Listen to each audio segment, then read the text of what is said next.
Hi, my name is Kelly Wolk, and I have chosen to do my first reflection on the process of doing a picture-on-picture or video inside of a presentation using technology because I wanted to try and perfect some of the things I had trouble with on the first time around, and I wanted to practice, so we'll see how this goes, and hopefully I can improve some of those areas.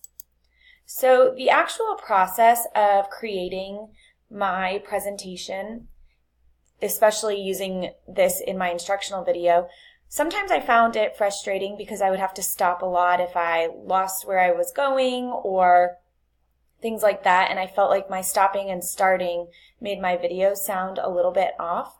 So I think it's better if you can try to get through as much as possible without starting and stopping.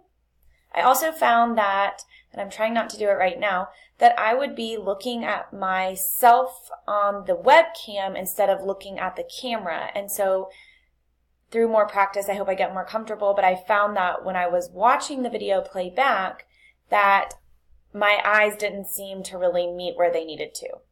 Also, when I had uploaded my presentation, I saw that the actual webcam video was very small in the corner, and after doing a little bit of research, I have found how to change the size of that after finishing the presentation. So I will be attempting that as well.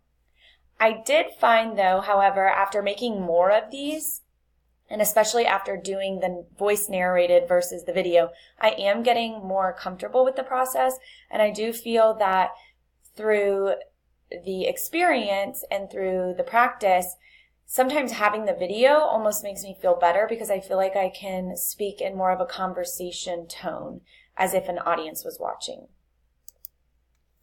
I find a lot of benefits to adding a video to a presentation.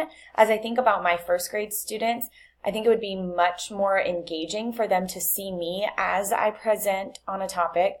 They can see me and not just hear my voice. I feel like that will also make them feel like I am there and they will stay on task.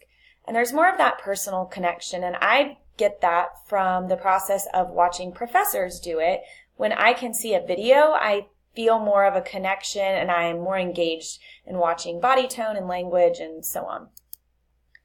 And thinking about plans for future use, I've already been thinking about in my first grade classroom how I can implement these types of presentations for homework, how I could implement them in small group centers or maybe as a review, and how I could implement this if there was a substitute and they could play this, because sometimes we know how when there is a sub, the delivery is not exactly how you might have wanted it. So by the use of a video like this, you might be able to almost as if you were there in the classroom. So I am excited to start using these, and I do see how beneficial they really could be. So I'm looking forward to practicing and making more and perfecting the process.